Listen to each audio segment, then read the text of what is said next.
네, 반갑습니다. 반갑습니다. 매일 같이 와 주셔서 고맙습니다. 이 불교 공부를 하는 것은 결국 부처님 가르침을 우리가 배우고 부처님 가르침을 실천하려고 하기 위해서 공부를 하는 거죠. 불교라고 하는 것은 아주 쉽게 말하면 인격 완성입니다.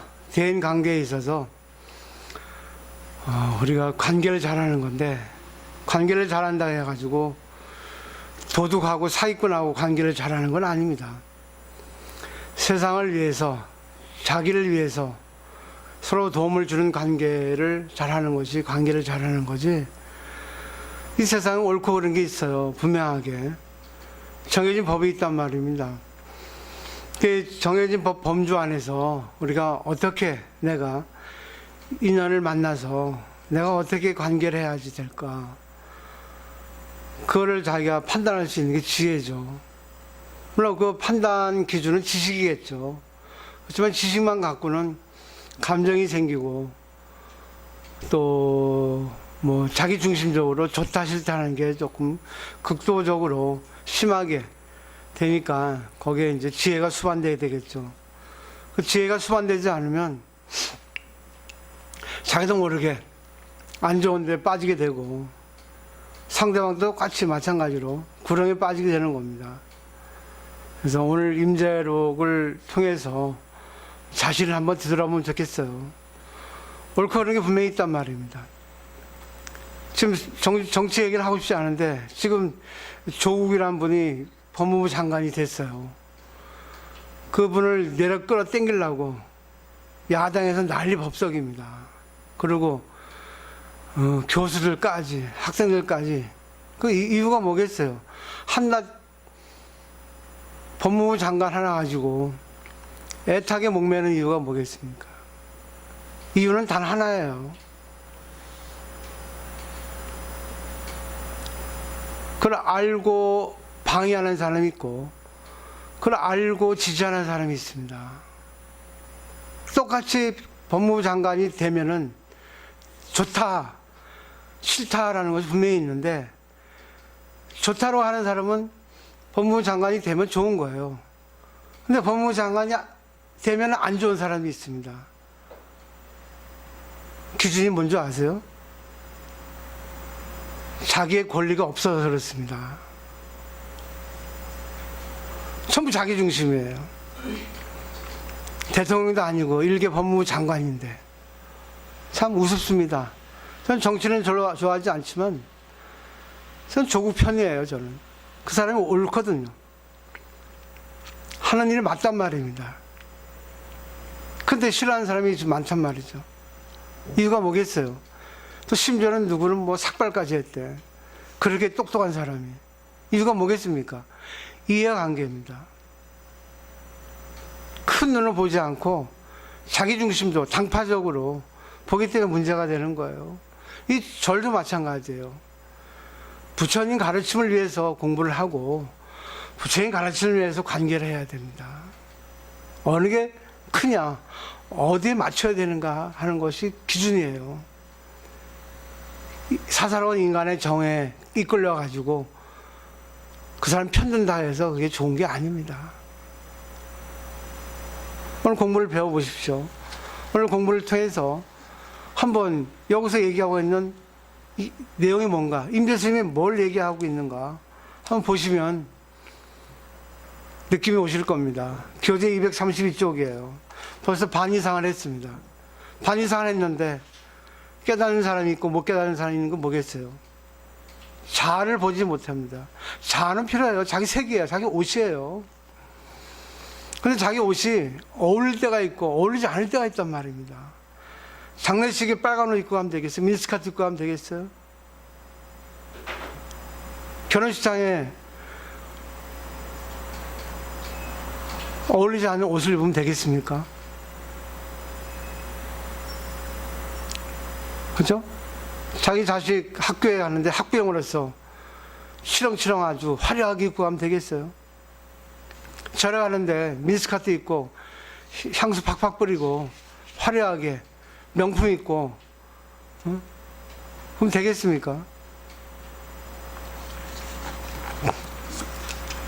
옷이라는 게 결국 뭐겠어요? 색이에요. 자기 생각, 자기 주장, 자기 개념, 관념, 전부 자기 입장이에요. 자기 입장이 옳을 수 있는데 자기 입장이 아무리 옳아도 관계에 있어서 옳지 않을 때가 있단 말입니다. 그럴 때는 자기 옷을 벗어야 됩니다. 양보해야 돼. 그게 보시예요.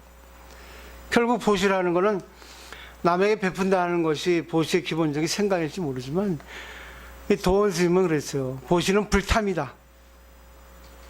내가 지나친 욕심을 가지지 않는 게 보시라 했어요. 지나친 욕심 뭐겠습니까? 전부 자기 입장, 자기 생각이에요. 그 지나치면 관계가 깨지죠.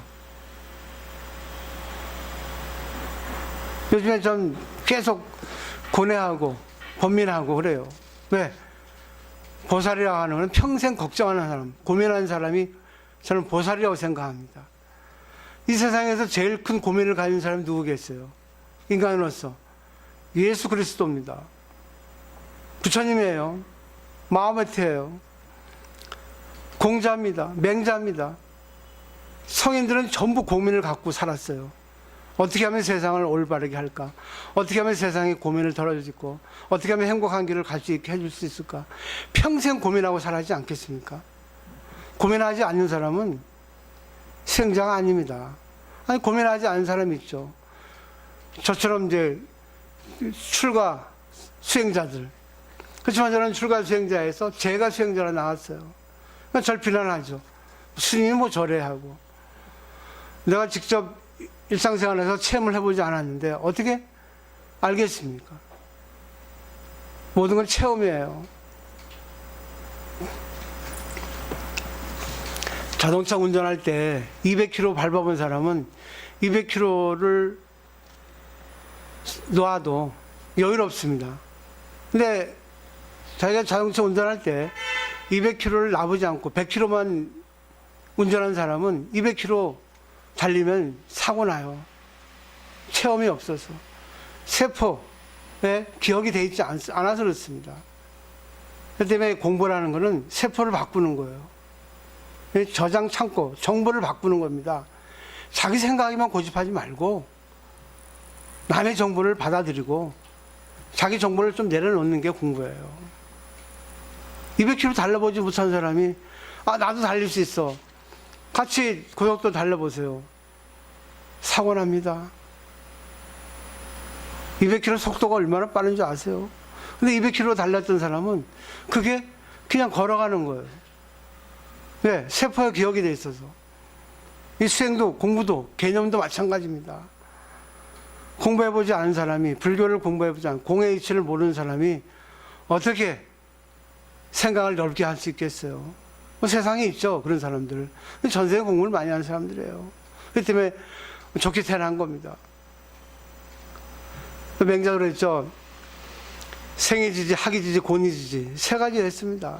태어나서부터 아는 사람이 있고, 배워서 아는 사람이 있고, 아주 실컷 두들겨 맞고 아는 사람이 있습니다. 저는 곤이지지예요, 저는. 그걸 원해요. 왜?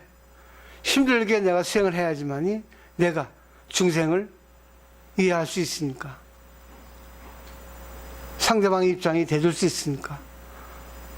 내 생각에 뭐라도 상대 입장에 맞추면서 끌고 갈 수 있으니까. 오늘 그런 내용이에요. 원문 보겠습니다. 자, 번역만 볼게요. 교재 232쪽에 큰 스님들이여 밖으로 소리내어 말을 하고 안으로 마음 먹은 것을 표현하며 생각으로 헤아리는 것은 모두가 옷에 지나지 않는다.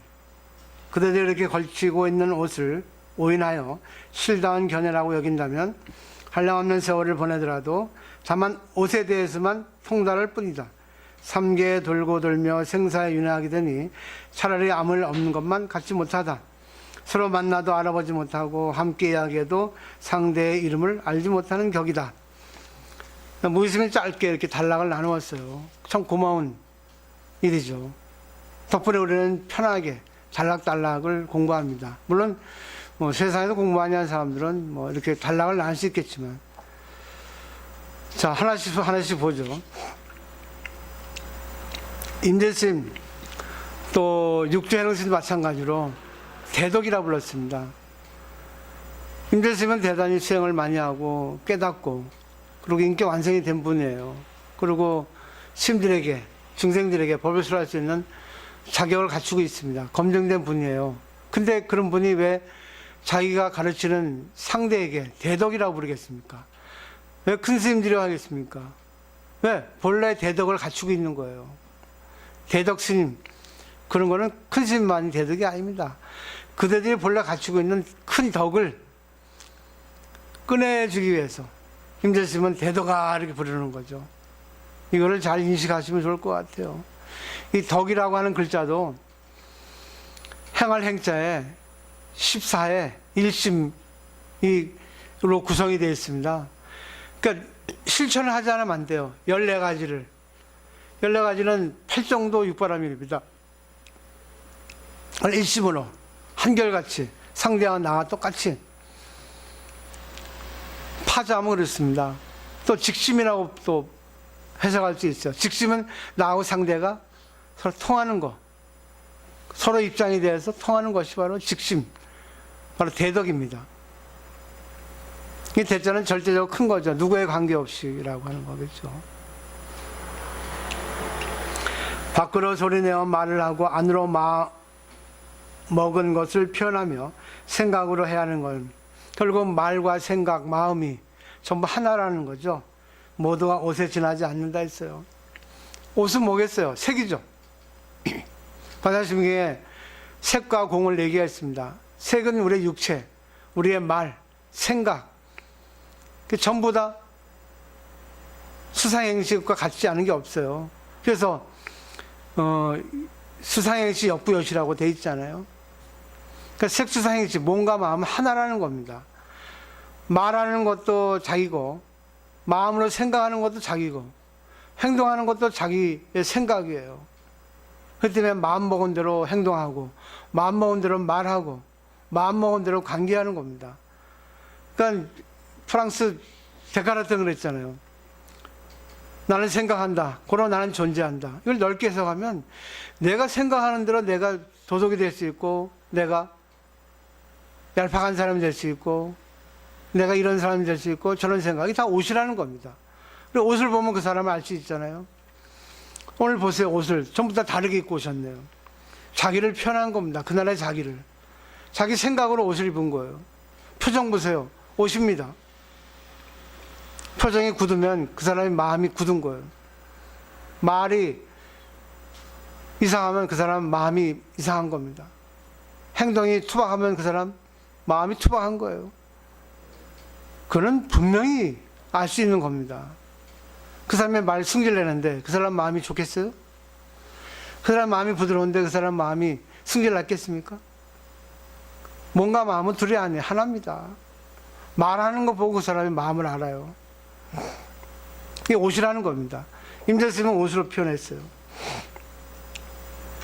그 다음에 그대들이 그렇게 걸치고 있는 옷을 오인하여 실다한 견해라고 여긴다면 한량없는 세월을 보내더라도 다만 옷에 대해서만 통달할 뿐이다. 이거는 뭘 얘기하겠어요? 자기 생각하는 것이 자기라고 착각이 자아입니다. 물론 자기가 생각하는 거, 자기가 말하는 거, 자기가 생활하는 거 자기예요. 근데 그게 진짜 자기라고 생각하면 그건 오산이라는 거죠. 숨어있는 자기가 있다는 말입니다. 그 이기적 유전자라고 하는 책에 보면 또 유전공학자들의 말에 의하면 우리가 쓰고 있는 세포는 5%, 10% 불과하다 그랬어요. 나머지 90%, 95%는 죽어 있다 그랬어요. 잠재적으로. 쓰지 않는다는 겁니다.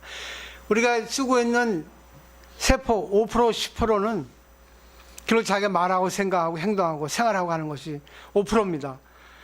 세계적인 박사 아인슈타인도 자기는 5%밖에 쓰고 있지 않다고 그랬습니다. 나머지를 쓰지 못했다 그랬어요. 세계적인 석학도 그랬습니다. 박사. 근데 여러분은 얼마나 많이 쓰겠어요? 겨우 5%요. 그 사람 얘기하는 방식, 생각의 범주가 벗어나지 못하잖아요. 근데 보세요. 요즘에 달라지는 분이 계시잖아요. 지금까지보다 다른 패턴으로 말하고 생각하고 행동하는 분이 계시단 말입니다. 그런 가능성이 엿보이는 거예요. 그리고 얘기할 때 자기 생각하고 또 지금 했던 거하고 다르게 얘기를 하면 그걸 못 받는 사람이 있지만 받는 사람이 있습니다. 그게 결국 뭐예요? 숨어있는 90%, 95%의 세포를 쓰려고 가능성을 열려고 하는 겁니다. 그게 바로 뭐겠어요? 공이죠, 공. 저번에 원자의 윤회라는 말씀 제가 들었죠? 전부 원자가 윤회하는 겁니다. 전부 물질은 원자로 구성이 되어 있어요. 모든 물질을 쪼개보면, 마음도 쪼개보면 원자예요. 더 미세하게 쪼개보면 설입자고. 근데 그것들이 전부 돌고 돈다는 말입니다. 어떻게? 뭐 어떤 옷을 입고 돌고 돌겠죠. 근데 그거를 자기라고 착각하지 말고 우리가 그거를 더 넓게 쓰지 않는 세포를 쓰기 위해서는 남의 말에 귀를 기울여라. 자기만 좋아하는 사람 편들지 말고 내 생각하고 반하는 사람 걸 말 듣고 자기 견해를 죽여라. 그러면 자기 안에 죽어있는 숨어있는 세포를 쓰는 가능성이 열리잖아요. 왜 남의 말을 안 들어요? 더 단체에서 가장 중심이 되는 기준점이 어디예요? 여기 같은 불교입니다. 부처님 가르침이에요. 단체의 방침입니다. 지침이에요. 거기에 맞추지 못하면은 수행이 못하는 거죠. 제가 여기서 도둑 잘하라 하겠습니까? 여기서 나쁜 짓 하라 하겠습니까? 관계 잘하라 하죠. 그리고 자기 성장을 위해서 남의 이익을 위해서 관계하라 하죠. 저 넓은 눈으로 보라 하죠. 큰 그림을 그리라 하죠. 근데 자기 그림 잘 그렸어요. 근데 큰 그림에 갖다 붙여놓으니까 어울리지 않는 거, 언밸런스야.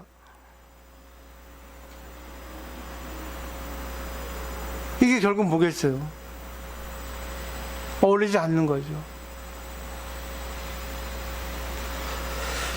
그 다음에 보세요. 삼계 돌고 돌며 생사에 윤회하게 되니 차라리 아무 일 없는 거 받지 못하다.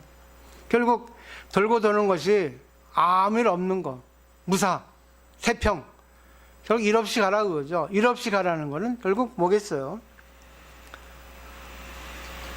조금 자기 생각을 내려놓으라. 저는 해석을 하고 싶어요. 일이 없다는 거는 아무런 일이 없는 게 아니라 그냥 이래도 좋고 저래도 좋고 걸리지 않고 그렇지만 사회적인 제도에서 벗어나지 않는 거. 보편타당성 법칙에 위해 서서 항상 착하게 사는 거. 남을 위해 사는 거. 이게 일 없는 거예요.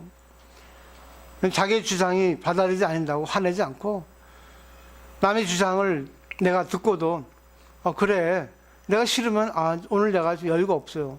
내가 좋으면 오늘 할게요. 이게 뭐 일 없는 사람이야. 걸림이 없는 사람이 일 없는 거 아니겠습니까? 그죠?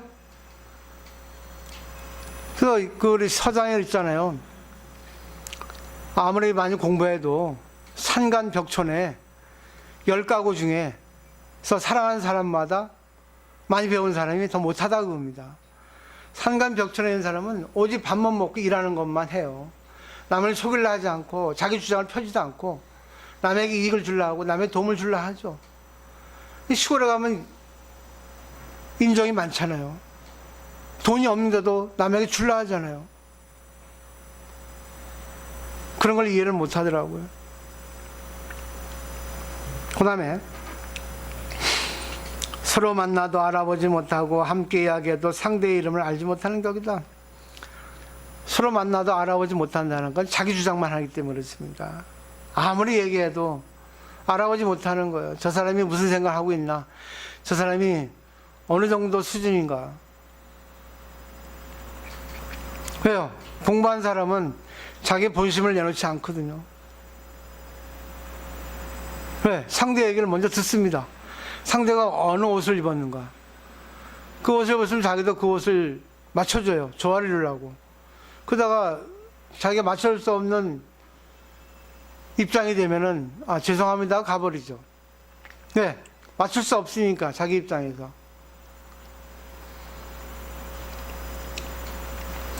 상대의 이름을 알지 못하는 거예요. 아무리 얘기해도 그냥 세상사 부질없는 얘기만 하는 거예요. 근데 뭐겠어요? 상대를 알아볼 수가 없는 거예요. 서로가 서로를. 그냥 자기 얘기만 떠드는 거예요. 여기 가보면 세상 사람들은 쓸데없는 얘기만 막 떠들어요. 쉼없이. 들어도 아무 얘기 없는 거. 그냥 부질없는 얘기인데 전 다 들어줘요.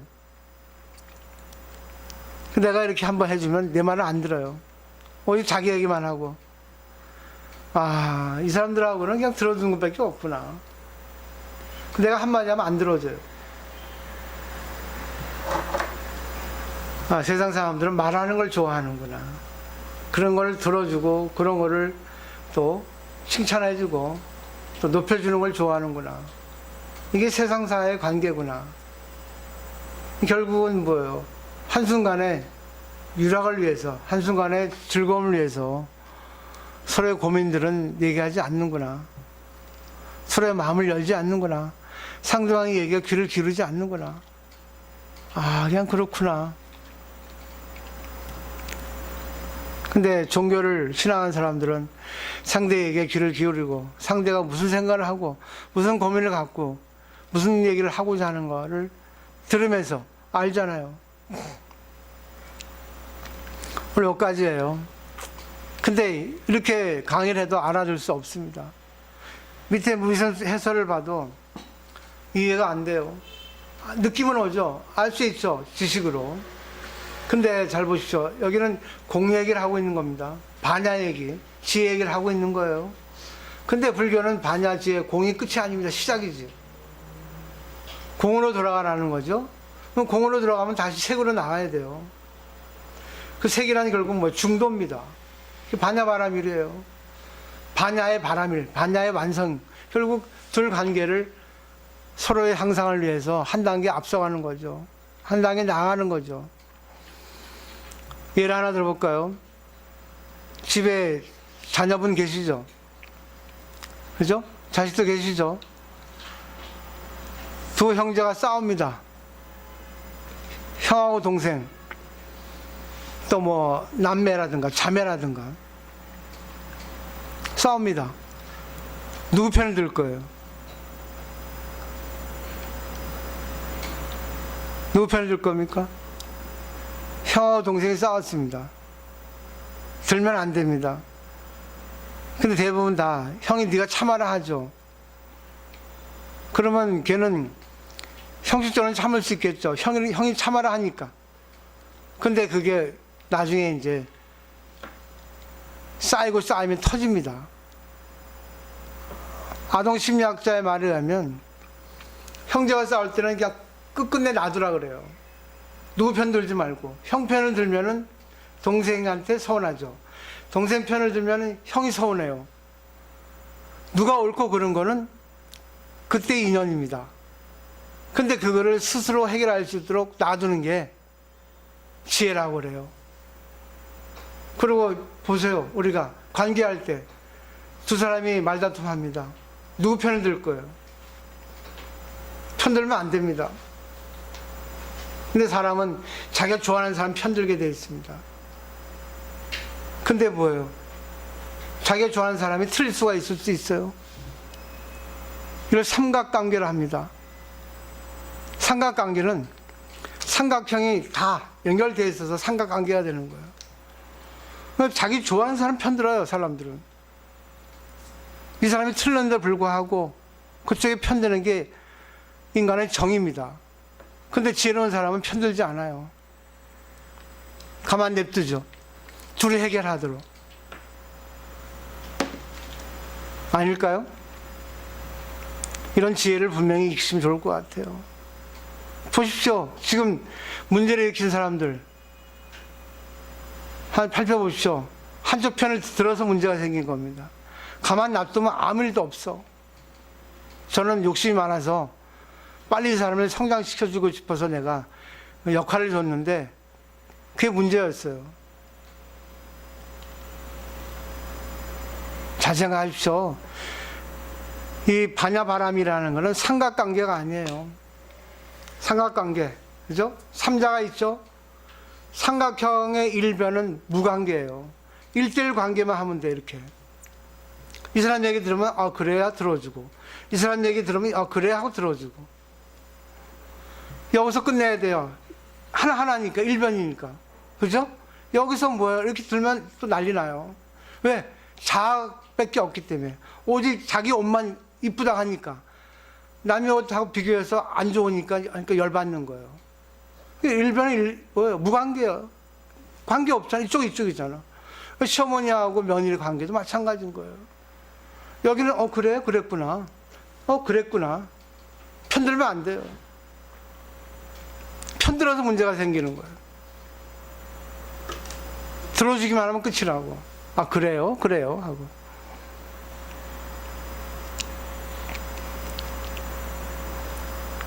다 누구나 자기를 알아달라고 머리에서 머리 굴리면서 조합합니다. 어떻게 얘기해야 나를 이해시킬 수 있을까?